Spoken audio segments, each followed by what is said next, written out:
जंग जीत ली, अब चैलेंजेस क्या है? हनीफ अब्बासी साहब, अस्सलाम वालेकुम, खुश आमदीद, मुबारक हो, जंग जीत ली। अल्हम्दुलिल्लाह, पूरी कौम को मुबारक, आपको मुबारक। लेकिन इसके साथ साथ मैं पूरी हिंदुस्तानी कौम से मुखातिब हूँ सबसे पहले कि देखिए, पहली बात तो यह है कि आप 1 अरब 40 करोड़ हैं और भूख नंग से आप गुजर रहे हैं। तो कोशिश ये करें कि अपने हुक्मरानों को समझाएं कि ये जंग जो है ना आपके लिए ना हमारे लिए, दोनों के लिए जो है वो मुफीद नहीं है, सूदमंद नहीं है। लेकिन अगर आप जब फैसला कर लेते हैं, आपके हुक्मरान और हुक्मरानों ने ये फैसला किया कि पाकिस्तान को तरनवाला साहब सोचा, तो फिर जो उनका हशर हुआ वो पूरी दुनिया ने एक्नॉलेज किया। मैं नहीं कह रहा, पूरी दुनिया कह रही है। अच्छा, मैं आपके कथा कलामी की माफ़ी चाहता हूँ, लेकिन इस तरह की बातें तो हम बहुत दिनों से सुन रहे हैं। आप मुझे वो लम्हात बताएं जब पाकिस्तान पर हमला हुआ, ऑपरेशन बुनियानुल मरसूस शुरू हुआ, फजर से थोड़ा तहज्जुद का वक्त था, तहज्जुद के वक्त पे जब मैं थोड़ा सा मुझे थोड़ी सी मेहरबानी करें मेरी ज़ात पे। मैं एक ऐसा मैसेज जो पूरी दुनिया को हम देना चाहते हैं वो दे लेने दें। ये वाक़या मैं सुनाऊंगा। ठीक है। देखिए भाईजान, मसला ये है कि हम एक पुरअमन मुल्क हैं, कोई दूसरी राय नहीं है। और इसका जो साबित हमने किया है पूरी दुनिया के सामने, हिंदुस्तान अपने आप को बहुत बड़ी जमहूरियत कहलाता था, उसकी कलई खुल गई पूरी दुनिया में। जमहूरियत नाम की कोई चीज़ नहीं है। ईसाइयों के साथ, सिखों के साथ, मुसलमानों के साथ जो जुल्म वहाँ पे रवा रखा जा रहा है वो दुनिया के किसी और मुल्क में नहीं है। एक दूसरा, उसका झूठ एक्सपोज हुआ है पहलगाम के बाद। वो दुनिया को साबित नहीं कर सका कि पाकिस्तान जो है वो टेररिस्ट है या उसके टेररिस्ट अटैक में उसका हाथ है। ये दो चीज़ें, और इसमें क्रेडिट जाता है पाकिस्तानी हुकूमत को, वज़ीर आज़म पाकिस्तान को, चीफ ऑफ आर्मी स्टाफ को, डिप्टी प्राइम मिनिस्टर को, सबको जाता है। अब आ जाएँ कि उसने 6 और 7 की दरमियानी रात को जब पाकिस्तान पे हमला किया, और ये हमला पहली दफ़ा नहीं किया अबसार भाई, रात की तारीकी में, ये तीसरी चौथी दफ़ा हुआ। उस वक्त और रात की तारीकी में ही करता है दुश्मन हमला। पिंडी में ही थे? मैं पिंडी में घर में सोया हुआ था। अच्छा, ठीक है जी। मेरी छोटी बेटी ने मुझे आके उठाया, हम सब लोग टीवी लाउंज में इकट्ठे हो गए, टीवी हमने लगा लिया। अटैक हो रहा है तो मैंने बेटी को कहा मेरे लिए तरबूज काट के ले आओ। ठीक है, मेरा कॉन्फिडेंस लेवल देखें। ये कॉन्फिडेंस लेवल वही है जो हैंगर से निकलने वाला वो मेरा जहाज जिसने उधमपुर में जाके उनकी बेस कैंप को उड़ाया। ये कैसे हमें मालूम था? हमारा कॉन्फिडेंस था ना। फिर अपनी बाउंड्री में रह के हमने उनके 5 तैयारे गिराए, 5 जहाज। पिंडी में लोग निकले हैं उस वक्त। फिर उसके बाद ये दूसरा वाक्य, जरा लोगों को जरा क्लियर क्रिस्टल पहले, ये पहला वाक्य है। अच्छा। जब हमने तरबूज मंगवाया और तरबूज खाया, हम अपने इस वक्त हम पे हमला हो रहा था, जिस पे हम पे हमला हो रहा था। क्यों? कि मैं ज़िंदगी में हमेशा ये समझा है कि हमारा इंस्टीट्यूशन जो हमारा मुहाफिज है, मैं आपके टेलीविजन पे बैठ के कहता रहा हूँ, हर जगह कहता रहा हूँ कि हमारे इन शहीदों की बदौलत हम चैन की नींद सोते हैं। मुझे कॉन्फिडेंट था, मैं बड़ा कॉन्फिडेंस था मुझे कि मैं हर सूरत ये जंग जीतूंगा। ये उसी तरह था जिससे चीफ ऑफ आर्मी स्टाफ को ओवरसीज़ पाकिस्तानियों के जो कन्वेंशन था उसमें जितनी गुफ्तगू की प्रैक्टिकली आपने वहाँ देखी। अब दूसरा वाक़या, ये तरबूज भी मैंने खाया, मैं जागता भी रहा और फतह भी अपने आंखों से देखता रहा कि एक जहाज़ गिराया, दूसरा, तीसरा, चौथा, 5वां। अब आ जाए कि ये वाली बात जो 9 और 10 के दरमियानी शब जब दोबारा हिंदुस्तान ने हम पे हमला किया, और ख़ास तौर पे नूर खान एयरबेस और मेरे घर का जो फ़ज़ाई फासला है वो तो मेरा ख्याल है आधा किलोमीटर होगा और वैसे 1.5 किलोमीटर होगा। आप यकीन माने, मैंने उस वक्त मैं जाग रहा था और या पता नहीं क्या था, मैं टीवी ऑन किया मैंने, तो मैंने देखा कि हमारे पिंडी के जो मेरे हल्के के लोग थे वो सारे नूर खान एयरबेस की तरफ भाग रहे हैं। ठीक, जैसे उन्होंने मिसाइल को पकड़ना है हाथ से, या पकड़ के तो उसने हिंदुस्तान आ गया तो उसको मारना है। और वो लोगों का इतना जम्मे गफीर था, बड़ी मुश्किल से एयरफोर्स वालों ने वहाँ से उनको डिस्पर्स किया। आम पुलिस से वो डिस्पर्स होने के लिए तैयार नहीं थे। जब उन्होंने कहा कि हाँ जी हम तैयार हैं और हम दुश्मन का मुकाबला कर रहे हैं, उसी तरह कर रहे हैं जैसे पहले हमने 5 तैयारे गिराए। अब आपके एक और इंट्रो के अंदर था कि जी क्या हिंदुस्तान बाज आ जाएगा या क्या करेगा, यही बात है ना आपकी। सर ये बाज नहीं आएगा, ठीक है जी। उसकी क्लैरिटी है आपकी तरफ? मैं ठीक है ना, पहली तो हुकूमत को हिंदू क्लैरिटी ना होती, हमें क्लैरिटी बड़े अरसे से थी ना। नहीं, मुझे लग रहा है कि हम बहुत मुतमईन और no no no no no हम अब आप सुकून से ना ना ना ना ना। एक तो पूरी दुनिया के अंदर हमारे वफूद जा रहे हैं, डेलीगेशन जा रहे हैं, ठीक है, उनके भी जा रहे हैं वैसे। उनके भी जाएं, लेकिन ये हमारा डिसीजन बहुत पहले था कि हम जाके दुनिया को बताएंगे कि हिंदुस्तान का असल चेहरा क्या है। वो उसमें डोजियर्स जो पहले भी हमने बलूचिस्तान के हवाले से दिए, जो हमने KPK के हवाले से दिए, वो मजीद जाके बताएंगे कि पिछले 1 साल में 3700 हमले किए हैं अपनी प्रॉक्सी के जरिए हिंदुस्तान ने पाकिस्तान में, 1 साल में 3700। ठीक है जी, वो लोगों को जाके इसका चेहरा जो है, जो पहले ही ये एक्सपोज हो चुका है। देखे ना, हिंदुस्तान को था कि हम पाकिस्तान पे हमला करेंगे तो इनके जो सो कॉल्ड दोस्त या वो सारे खड़े हो जाएंगे और दुनिया जो है पाकिस्तान को दहशतगर्द मान लेगी। वो तो जयशंकर ने अपने इंटरव्यू में भी कहा कि हमने पाकिस्तान को बता दिया था कि हम हमला करेंगे, आप खामोश रहिए। हाँ नहीं, ये तो वो अपने तौर पे कह रहा है ना, वो तो अपने तौर पे कह रहा है। ये तो वही बात की ना उसने कि जो हमारी बाजी ने की, अलीमा खान ने, कि जी वो हमला करेंगे तो हम थप्पड़ आगे खाएंगे और ये करेंगे और वो करेंगे। और ये नूरा कुश्ती है, ये गुफ्तगू उधर भी बैठे हुए बातों ने की और यहाँ भी चंद एजेंट बैठे हुए थे जिन्होंने ये बातें की, लेकिन मुंह की कैसे खानी पड़ी वो सर? एजेंट प्यारे बहुत हैं। मुझे नहीं पता सर किसके प्यारे हैं, जिसके प्यारे हैं वो पाकिस्तान से गद्दारी करेगा, सीधी सिंपल इज दैट। मैं ये बात गद्दारी का नहीं, मैं तो इसलिए कहता हूँ, नहीं, मैं अबसार भाई 2-3 चीज़ों पर बड़ा समझाया गया कि यार इस वक्त हमने वो यकजहती का मुजाहरा करना है, रवादारी का मुजाहरा करना है।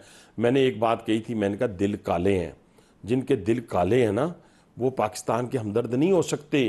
कैसे दिल काले हैं मैं बता देता हूँ ना, कि अभी देखिए जो बाहर भगोड़े बैठे हुए उन्होंने पाकिस्तान के खा के पाकिस्तान के खिलाफ बात की, ये चंद हैं, 24 करोड़ आवाम पीछे खड़ी थी, ठीक है, लेकिन चंद भगोड़े भी थे और चंद इधर बैठे हुए वो दिल काले वाले भी थे जो बददुआएं कर रहे थे। ठीक, जो मुझे खुद तंजन किसी एक बंदे ने कहा है ग्राउंड के अंदर, और साहब वो वजीर रहा है केयर टेकर में, वो कहने लगा कि शुक्र है जंग बंद होगी।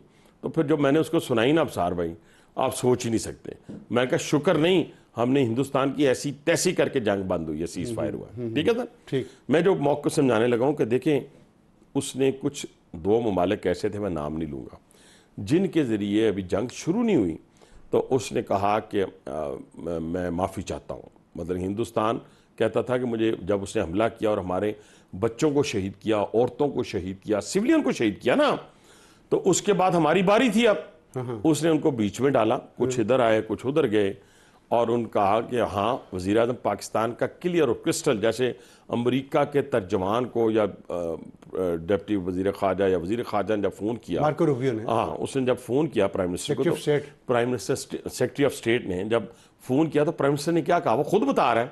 उसने कहा नहीं, प्राइम मिनिस्टर ने कहा मैं बिल्कुल क्लियर हूँ, क्रिस्टल हूँ, हम अपना बदला जो लेंगे अपने शहरियों का, अपने सिविलियंस का।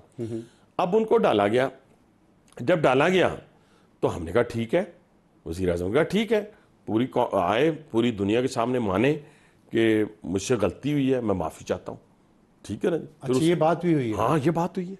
मतलब प्राइम मिनिस्टर शहबाज शरीफ ने मार्को रूबियो को कहा कि अगर आप चाहते हैं कि पाकिस्तान हमला ना करे, तो इंडियन प्राइम मिनिस्टर पूरी दुनिया के सामने आके माफी मांगे और उसके बाद कहे कि मैंने गलती की है, गलती हुई नहीं है, गलती की है, और उस पर फिर सोचूंगा।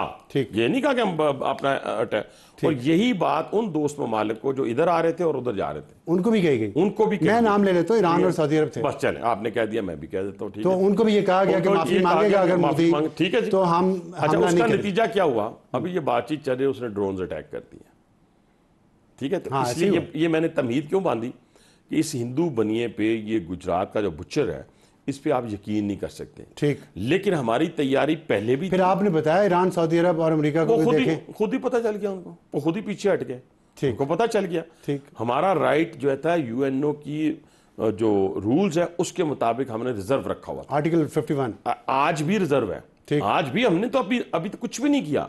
देखे ना, उन्होंने जब नूर खान एयरबेस पे हमला किया, उसके बाद फजर की नमाज के बाद जो कुछ हुआ, देगा दिल खोल के दाद देनी चाहिए, ये बात है। अगर किसी को फील्ड मार्शल कहना है ना, नो डाउट, किसी को अपना सर का ताज कहना है, तो कहें इस चीफ ऑफ आर्मी स्टाफ को। ये कहते हुए हलक से नीचे क्यों बंदों की बातें आती है, ऊपर आए ना, उसे किरदार अदा। यहाँ बहुत लोग थे जिन्होंने बहुत कुछ किया, देखा, सुना, लेकिन ऊपर से गुजार दिया। इन्होंने जो कहा उस पर अमल कर दिया। अच्छा, अगर ये अमल ना होता, ठहरे भाईजान, ये टेस्टर था, अगर खुदा ना खास्ता हम जरा कमजोरी दिखा देते, वजीर आजम फैसला ना करते, और सबसे खूबसूरत फैसला जो था ना अबसार भाई, ये कौमों को याद रहना चाहिए, लीडर, अब आप बहुत सारे शेर हों, उनको लीड गधा कर रहा हो, तो वो तो नहीं कामयाब हो सकते। सही है, ये हो सकते हैं? नहीं हो सकते। शेर दिल, शेरों के लिए शेर दिल वाला कमांडर चाहिए था। ठहर एक सेकंड, सिर्फ एक, नहीं, इस तरह ना करें ना। मैं सिर्फ इतनी बात करना चाहता हूं कि जब ये हमला हमने कर दिया उसके ऊपर, हिंदुस्तान के ऊपर फजर के बाद, तो आपको पता है दिल्ली के ऊपर ड्रोन्स की और मिसाइल्स का जो थी एक बारिश हुई थी, उसके ऊपर कौन गया? अमेरिका के पास हम तो नहीं किसी, वो तो खुद डोनाल्ड ट्रंप साहब फरमा रहे हैं कि मेरे पास हिंदुस्तान आया, ठीक है, उसे सीज फायर के लिए कहा है। मैं सवाल ये करना चाहता हूँ कि अब आगे इस जो फिजा बनी है इत्तेहाद की, इत्तेफाक की, प्रोफेशनलिज्म की, बहादुरी की, इसको अब मईशत को बेहतर करना और इस पाकिस्तानी कौम को एक बेहतर कौम बनाना पूरी दुनिया में, जिसके पासपोर्ट की इज्जत हो, उसकी कोई स्ट्रेटजी, कोई हिकमत अमली मुख्तसरन बताएंगे? हाँ जी, मुख्तसरन बता देता हूँ। पहली बात तो ये है कि आपने बड़ा ज़बरदस्त सवाल किया कि इस वक्त पाकिस्तान का, मैंने तो पहले जब कहा आपने बात पूरी नहीं सुनी। मैं कहता हूँ हम 25 करोड़ लोग हैं, वो 1 अरब 40 करोड़ है, हम जंग के मुतहम्मिल नहीं हो सकते कि आप जंग, आप गुर्बत को ख़त्म नहीं करनी हमने अपने लोगों को किसी, लेकिन हम वो कहते हैं ना गैरत है बड़ी चीज़ जहाने तो तगो दो में पहनाती है दरवेश को ताजे सरेदारा। रोटी हम भूख नंग बर्दाश्त कर लेंगे लेकिन अपनी इज्जत पे सौदा नहीं करेंगे, ये बात तो एक अलग बात है। अब मुझे ये बताएं कि ये स्ट्रेटजी पिछले एक साल से जो हुकूमत की चली इकॉनमी के ऊपर, जो इस वक्त आइंदा के लिए क्या करें? आइंदा के लिए यही है कि हम उसको जारी और सारी रखेंगे और पाकिस्तान को इज्जत मिली है पूरी दुनिया में, को पूरी उसको कैश, उसको बेहतर करना है ना, इज्जत मिली है, रिजॉल्व है, उसको बेहतर तरीके से रिजॉल्व है, अच्छे तरीके से बिल्कुल इस तरह खड़े हैं। और जो अच्छा आखिरी सवाल ये बता दें कि जो कहते थे कि फौज अपना काम नहीं करती, आज वो कहाँ खड़े हैं? आज उनके मुंह पे तमाचा है। मैं 1 मिनट आपको अगर इजाजत दें, बिल्कुल, मैं DGISPR जनरल शरीफ साहब का एक छोटा सा शॉर्ट आपको सुनाना चाहता है। आपको लोग कहते थे ना ये अपना काम नहीं करते, कहते थे, आज बेटा उनसे सवाल करो क्या फौज ने अपना काम किया या नहीं किया? क्या आप आज उनको अकाउंटेबल नहीं ठहराएंगे कि तुम कौन होते थे अपनी फौज के अफसरों और जवानों के खिलाफ बातें करते थे? मैं आपसे पहली बात थैंक यू हिंदुस्तान, आपने पूरी कौम को इंटैक्ट कर दिया, हमारी पूरी कौम खड़ी हो गई। थैंक यू हिंदुस्तान, हिंदुस्तान की बदौलत हुआ, ठीक है, कि हम सब इकट्ठे हो गए। और आप भी बताते हैं कि 24 करोड़, ये 7 लाख फौज नहीं है, तो 24 करोड़ फौज है, अपनी फौज के पीछे खड़ी है। एक दूसरा जो ये कहते थे ना, वो इस वक्त बिलों में छुपे हुए हैं। अच्छा नहीं, ऐसा लेकिन नहीं है, ऐसा नहीं है। आप रात क्रिकेट स्टेडियम गए थे मैच देखने? जी नहीं, मैं नहीं गया, नहीं गया ना, बस ठीक है। मैं आपसे सिर्फ एक सवाल करना चाहता हूं, क्योंकि DGISPR साहब ने एक बहुत अच्छी बात की है कि जो लोग फौज मुखालिफ बातें करते थे, क्या उनका एहतसाब नहीं होना चाहिए? मैं आपसे ये सवाल पूछ रहा हूं कि जो उन्होंने बात की है, मैं उससे एग्री करता हूं, क्या उनका एहतसाब नहीं होना चाहिए? जब आप उनको कहीं शादी में मिलें, गमी में मिलें, आप किसी क्रिकेट मैच में उनको मिलें, कहीं भी मिलें, क्या आपको उनसे पूछना नहीं चाहिए? क्या आपको उनका एहतसाब नहीं करना चाहिए कि बताएं जी आप तो ये बातें किया करते थे, अब बताएं आप? देखिए, पहली बात तो ये कि मैं तो वो बंदा हूं ना जो हर मामले में क्लियर और क्रिस्टल बात करता हूं। 9 मई की बातें निकालें मेरी ना, मैं 9 मई को छोड़ नहीं, मेरी बात को मेरा 9 मई पे, मैं 9 मई की बात तो सुने ना, मैं 9 मई की बात नहीं, मैं सिर्फ इस बात पे क्या उनका एहतसाब होना चाहिए जब वो आपको कहीं मिले? हुकूमत से पूछ रहा हूं, जब कहीं आपको वो मिलें तो जो DGISPR ने कहा उनका एहतसाब होना चाहिए या उनको क्लब सैंडविचेस खिलाने चाहिए? ये मेरी यार, क्लब सैंडविच तो दूर की बात, जो गद्दारे वतन है, जो मुल्क के गद्दार मैं नहीं कह रहा, नहीं मैं कह रहा हूं जो गद्दारे, मैं जो फौज के साथ खड़ा नहीं होता वो गद्दारे वतन है, मैं कहता हूं, सीधी सिंपल सी बात है। और आगे बात करें नहीं तो जब फिर फतह हो जाती है फिर आपके वो क्लब सैंडविच खाते हैं तो फिर तो वो ज्यादती है। जो देखे ना, क्लब सैंडविच उनको खिलवाएं जो आपके अच्छे और बुरे वक्त नहीं, उनको ना खिलाएं। हुब्बुल वतनी क्लब सैंडविचेस से नहीं होती, ये दिल के अंदर होती है, किसी अवार्ड से नहीं।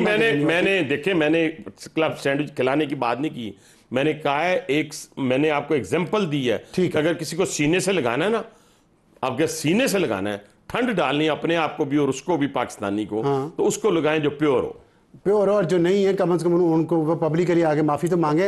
अगर मोदी को आपने कह दिया तो पब्लिकली आगे माफी मांगे कौम से कि हमने गलत किया, हमने आपको हमने जहर और नफरत बोया जो आपने काटा, उनके लिए एक शेर तकसीम किया। उनको बताना चाहता हूं जाते जाते चलें कि हमारे शोहदा की क्या शान है। ऐसा होना जब नहीं सुन लेना, एक सच मेरा बाकी काट लीजिएगा, ये ना काटिएगा। जाते जाते उनके लिए जो कहते थे फौज अपना काम नहीं करती, मैं उनसे उस वक्त भी कहता था, आज भी मैं ये आज नहीं कह रहा कि जब तक न जले दीप शहीदों के लहू से, कहते हैं कि जन्नत में चरागा नहीं होता। बहुत शुक्रिया हनीफ अब्बासी साहब।